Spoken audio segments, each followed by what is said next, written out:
Bonjour chers enfants et bienvenue dans cette nouvelle vidéo.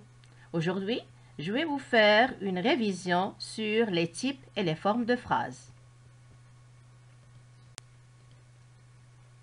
À l'issue de cette révision, les élèves devront, premièrement, savoir distinguer les différents types et formes de phrases. Deuxièmement, être capable de les employer à bon escient. Troisièmement, connaître et savoir employer les nuances de sens des différentes négations. Et quatrièmement, savoir adapter leurs phrases interrogatives. Pour commencer, on va faire un petit rappel. Comme vous le savez, il y a 4 types de phrases et il y a 2 formes de phrases. Nous avons la phrase déclarative, la phrase impérative, la phrase exclamative et la phrase interrogative. Ce sont les types de phrases. Maintenant, les formes de phrases, nous avons la phrase affirmative et la phrase négative. Comment reconnaître chaque type de phrase? La phrase déclarative, c'est une phrase apportant une information. L'intonation de la voix baisse vers la fin de la phrase. Exemple, aujourd'hui, la pluie tombe. La phrase se termine par un point. La phrase interrogative, c'est une phrase posant une question. L'intonation de la voix monte à la fin de la phrase. Et la phrase à l'écrit se termine par un point d'interrogation. Exemple, veux-tu jouer avec moi? La phrase exclamative, c'est une phrase exprimant un sentiment fort. L'intonation de la voix monte vite. Exemple, que tu es gentil. Et la phrase se termine par un point d'exclamation. La phrase impérative, dite aussi injonctive, c'est une phrase donnant un ordre, un conseil ou bien une interdiction. Le ton est haut, puis il descend. La voix peut être plus forte. Exemple, reste chez toi. La phrase ici se termine par un point. Écrivez bien. La phrase se termine par un point d'exclamation. Alors la phrase impérative ou bien injonctive, elle peut se terminer par un point ou bien par un point d'exclamation. Passons maintenant à la phrase interrogative, parce qu'elle demande plus de détails. Donc, la phrase interrogative sert à poser une question. La question peut être soit totale, soit partielle. Quelle est la différence entre une question totale et une question partielle? Eh bien, pour la question totale, c'est une question qui porte sur toute la phrase. On peut répondre par oui, par si et ou par non. Alors, il y a 3 façons pour poser la question totale. La première façon, inversion de sujet, verbe plus sujet plus point d'interrogation. Exemple, fait-il froid? Le verbe avant le sujet. Deuxième façon, changement d'intonation. Sujet plus verbe plus point d'interrogation. Je garde la phrase comme elle est, j'ajoute seulement le point d'interrogation. La troisième façon, est-ce que plus sujet plus verbe plus point d'interrogation.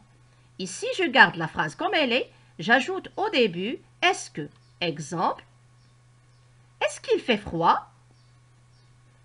Maintenant, pour la question partielle. Alors, c'est une question qui porte sur un élément précis de la phrase.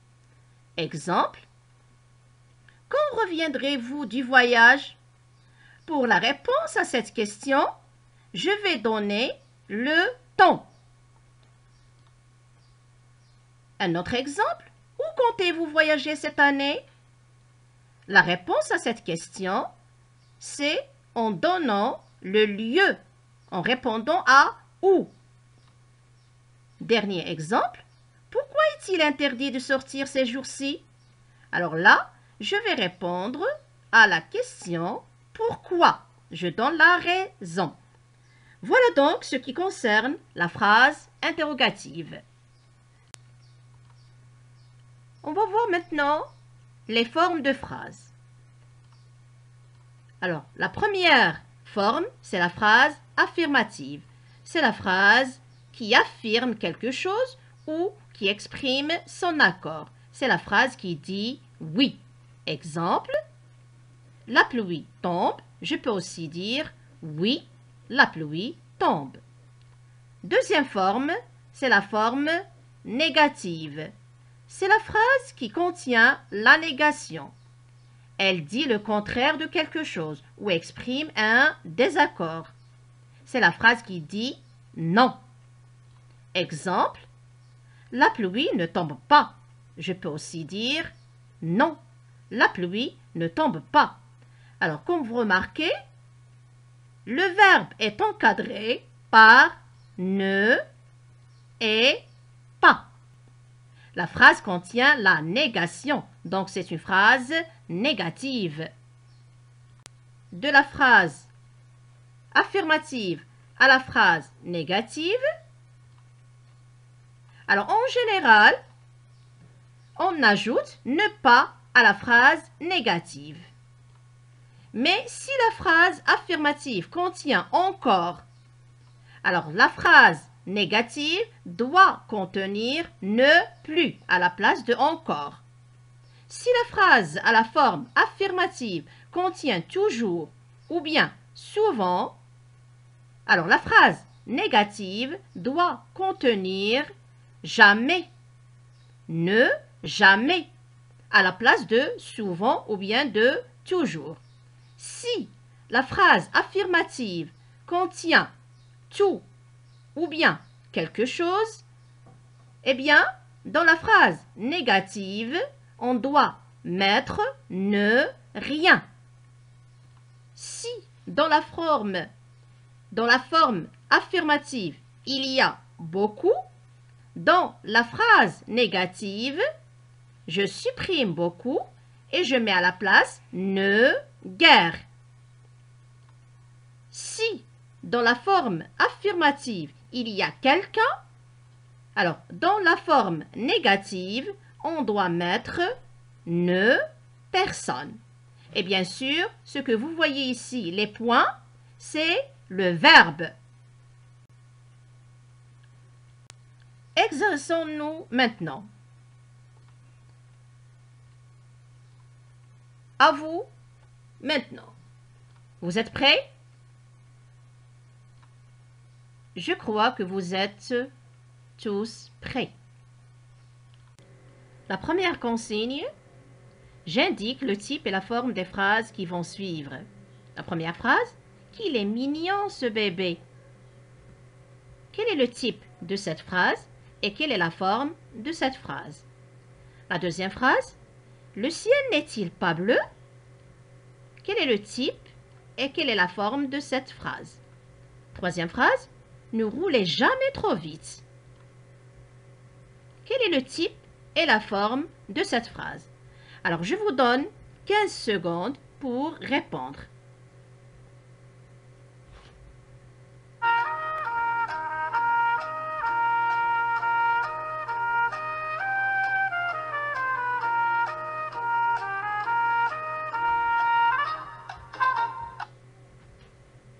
Alors, le type de la première phrase, c'est exclamatif. La forme, c'est affirmative. La deuxième phrase, le type est interrogatif et la forme est négative. La dernière, le type est injonctif ou bien impératif et la forme est négative. Le deuxième exercice, je transforme les phrases suivantes en phrases impératives. Voilà les phrases. troisième consigne. Je transforme les phrases suivantes en phrases interrogatives. Les phrases. Alors, je vous donne quelques secondes pour répondre à ces deux questions.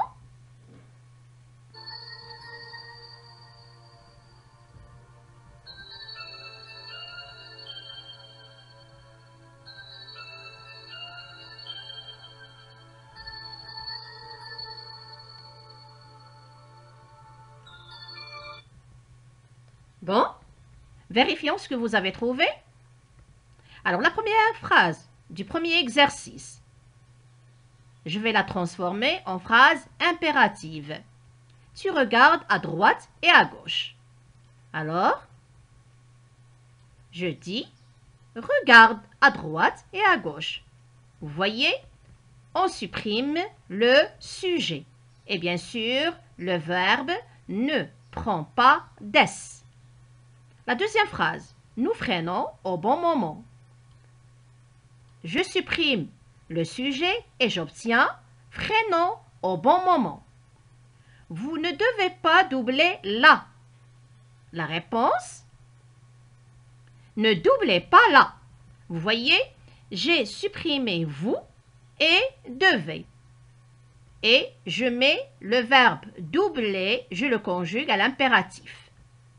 La deuxième activité, ou bien la troisième activité, je transforme les phrases suivantes en phrases interrogatives. Alors, nous avons la phrase « Tu n'as pas faim ».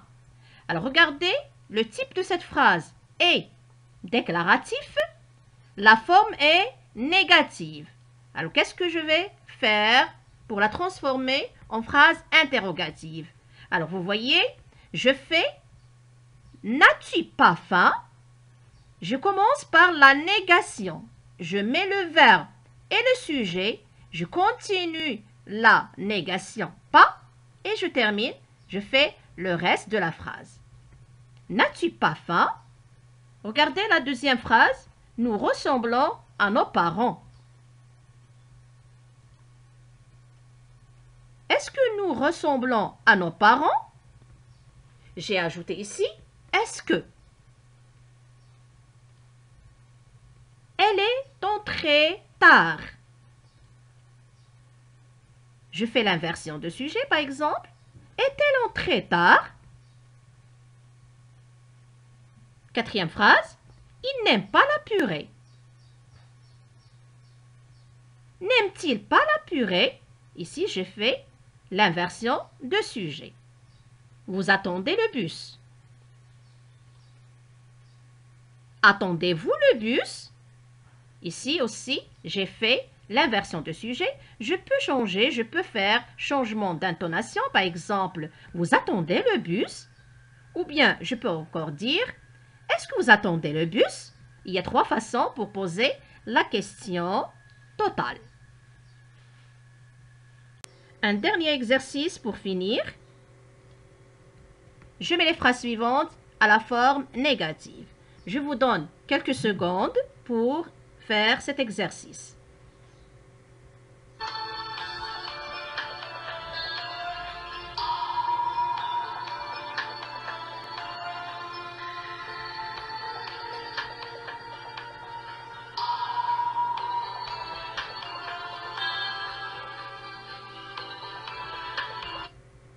Alors, on va corriger ce que vous avez trouvé.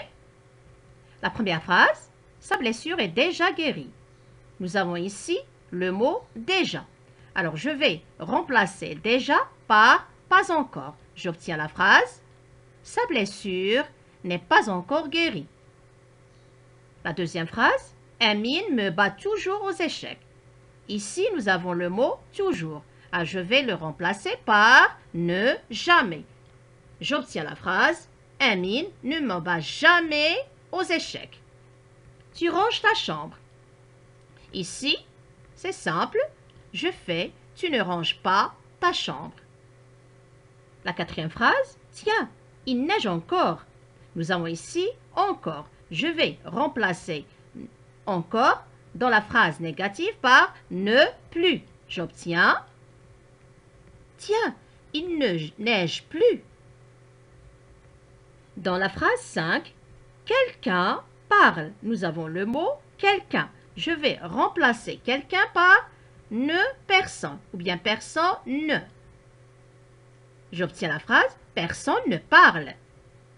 La dernière phrase, quelque chose bouge. Ici, nous avons le mot ou bien les mots quelque chose. Alors, quelque chose dans la phrase négative, on a ne rien ou bien rien ne.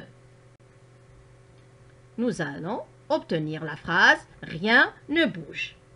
Alors, chers élèves, le cours d'aujourd'hui est terminé. Merci pour votre attention et à bientôt.